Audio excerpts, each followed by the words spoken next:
Dear friends, welcome. Welcome once again to Refill 100. Like always, we offer you very special programs. And today, we have a very important person with us, a historian and a writer. We have Helen Fry in Refill 100. Helen, welcome to Refill 100. Thank you. Thank you for the warm welcome. I'm delighted that I'm here. Great. Well, for the sake of our audience, Helen, would you be telling us a bit who Helen Fry is? Yes, so I'm a British historian. I've spent 25, 30 years writing history, primarily intelligence, spies, secret networks behind enemy lines in wartime, and I absolutely love it. And precisely, you have come to Waterloo today for a special presentation of your latest book. Tell us what this book is all about. What is the title, and why should we be interested in reading that great work of yours? My book's called The White Lady. In French, it's La Dame Blanche, and that was the name of a secret network in Belgium behind the German lines in World War One.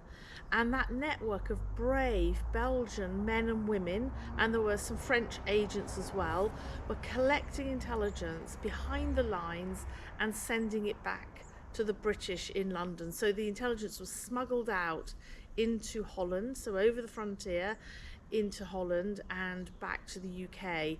And there the British Intelligence Service could analyse it and send it to commanders in the field. And it made a huge difference. The intelligence they gained was at least 70% of everything they gathered behind German lines came only from this network. So it gives you a sense of the importance. And then there's a second network I cover in the Second World War called the Clarence Service. And at the start of the Second World War, it all happened again when some of the older agents decided to work again in World War II for the British. And of course, they expanded the network with the next generation of agents. And again, they gained crucial intelligence from behind German lines, intelligence which made a difference to the outcome of the war. So I'm excited by the sheer heroism of the men and women of Belgium, and I think they deserve greater recognition. Oh well, that's a great kind of summary of all that you have there, and that we need to read to go deeper into that and understand even better. Helen, you mentioned that you've been writing books for a long period of time, 20 or more years, and you have written more than 20 books as well. What is it that initially sparked your interest to pursue the idea of writing books and being a historian, or rather being a historian and then writing books? Well, I've always loved writing. I've always loved history since I was quite small. Find history so fascinating. And of course, when I was younger, quite a while ago, when I was younger, we thought we knew everything about history. It kind of seemed that there was nothing else we could possibly learn because everything seemed to have been told. And then, of course, the files started to be released, we say declassified, into the National Archives and other places. And I came across the stories, well, the veterans actually, World War II veterans, whose stories had never been told. They'd fought on the front line, they'd been dropped in secret missions behind the lines in all kinds of countries, and they were involved in intelligence work in the UK. And I thought this group needs to be recorded. And they were actually 10,000 German, mainly Jewish, refugees who fought for Britain in the wartime, and no one had told their stories. So I interviewed the surviving veterans when I got to the story, and it opened up a whole new world. And I thought, if I don't tell these stories, because I've met these veterans, who else is going to do it? And I think we have a responsibility, if we can, as historians, to record the stories that come across our desk, if you like, or those, and also those that we're allowed to tell now, because I think it's so important to remember the past and to learn the lessons of history. So that's where I started all that time ago, with the Germans who fought for Britain. Wow, that's fascinating. So indeed, this is also telling us about the kind of methodology that you started using while interviewing those heroes today, we would say, and subsequently, how do you ensure the accuracy and credibility of the research that you do, that you are busy with all the time? So I primarily use archives, and I love archives. Sometimes people say to me, well, have you, where did you Google? I said, no, that's the last place I think. Of course, when I started out, there was no internet. It was that long ago. And so I think it's not the place I initially think of to look, and I certainly don't use ChatGPT or whatever they call it. I love to use original paper archives. Sometimes people haven't used them for years, so I look at a particular topic and I think, where am I going to find the material? And of course, 20 years ago as well, there were veterans to interview, so you have the veterans' eyewitness accounts to some of the battles, to some of the work that they did.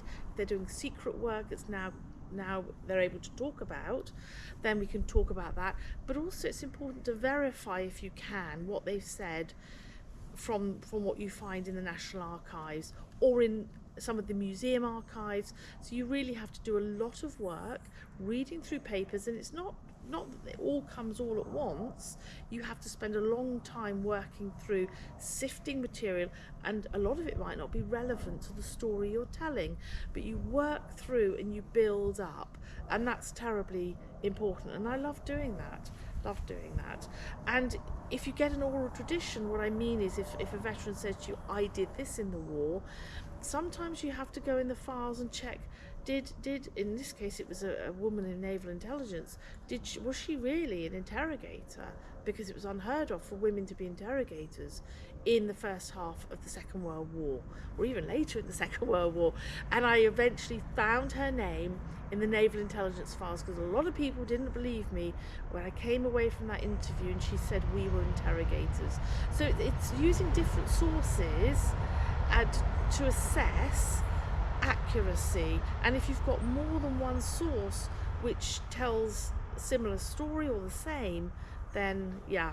And if you're not sure, you can quote the veterans in their own words. Okay. And then it's their words, and you can go away and find evidence. So it's a mixture, really. It's layered.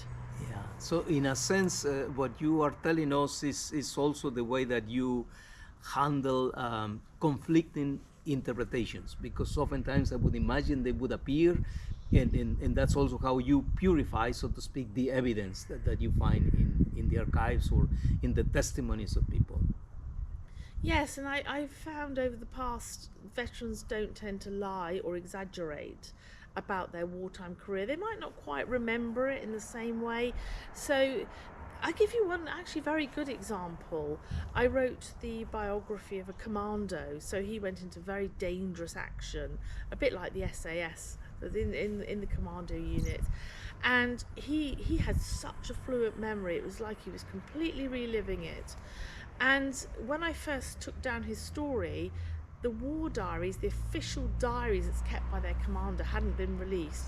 So he knew various dates and action, but I had no secondary source. 10 years later, the war diaries were released, and I was able to work through them and to realise that his memory was spot on. He was accurate about the dates, and he was accurate about the action. Now, I was very lucky in that case, but many veterans don't remember precise details, but they give you something different that you can't find in the archives. The archives are the paper record, sometimes like the official record, accounts and that kind of thing.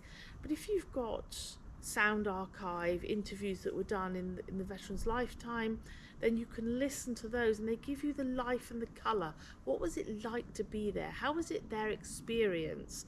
And it gives you that sort of emotional connection you don't always get, or quite often you don't get, in the files, but together it's a very powerful narrative. And I miss those veterans because most of the World War II veterans, they're no longer around, and then Yeah. if they are, they're 101, 102. Yeah, very old. Yeah, Yeah, they're indeed. very old. So I feel very privileged as a historian to have been there at that moment when I could interview veterans. And I loved work. I loved it. Loved chatting to veterans about their experience. And they give you something back you're not expecting to hear. What was it like? Why did this happen? And what about this? And they also have some funny memories of I wartime. would imagine. Real life experiences, and it was precious. Great. Well, I think that links with what you are saying is can be linked to the idea of, or rather, the perspective that you have on the role that historians play in terms of shaping the opinion, the vision of history, and the knowledge that we the citizens have. How do you see that role of yourself as the historian, telling us about those histories and those lives, and making sure that we get the best possible version of the truth?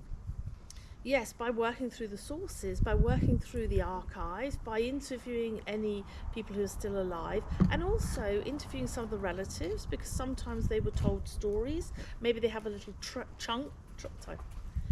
maybe they have a little trunk in the attic with papers, and they don't understand what they are, and little photographs. It all helps to piece together. And the more experience you have as a historian, the easier it is in many ways to do that.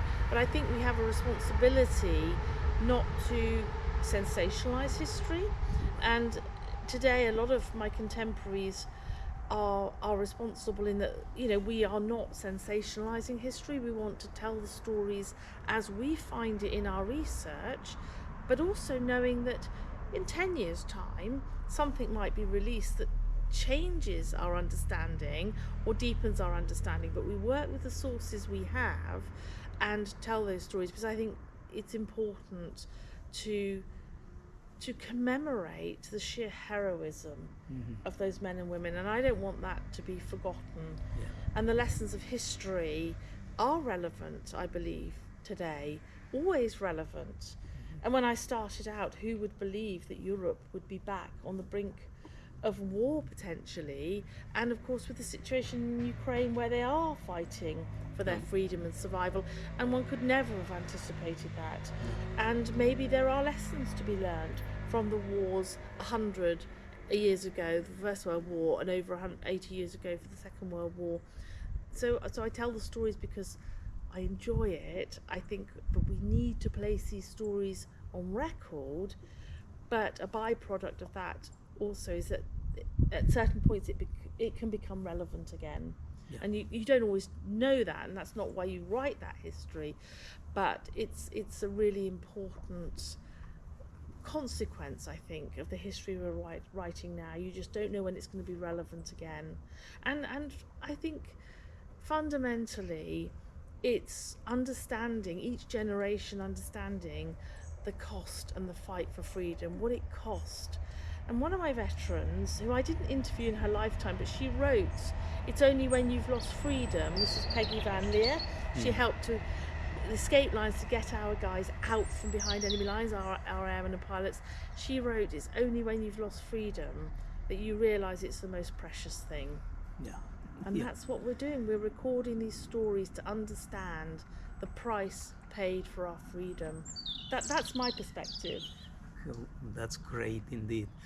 Well, getting back to the beginning where we started this conversation, we are now about to have the presentation of your book in a couple of hours. Tell our public why they should buy this book. What is the richness of the book, and indeed, so that we, even if we don't have the opportunity to go to the presentation, we can still go getting the book in the bookstore nearby our houses.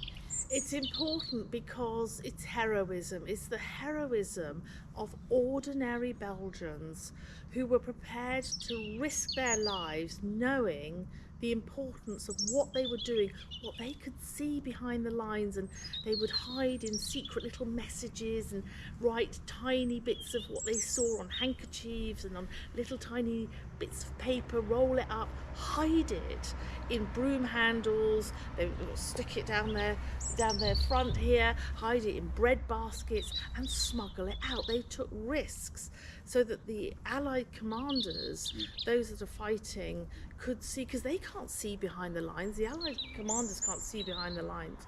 So it's an amazing story, and I just love it. Women knitting codes into scarves and jumpers. I think you'll just be surprised by some of the wonderful spy craft, but most of all the heroism. And it's my feeling that Belgium's going to be, I think, even more significant as we do more research, more significant than France. We know a lot about France now from 30 or 40 years of historical research, but Belgium actually was pivotal, and I don't think we've understood that yet, and partly because it was also secret for so long. So you could read in my book some of the stuff that's been secret for 80 years or more, and I hope you enjoy it. Well, dear friends, you have heard it. We have all the reasons of the world to go get in the book, and we thank you, Helen Fry, for her generosity, for her time, and we wish her the best of luck with the book. Thank you so much.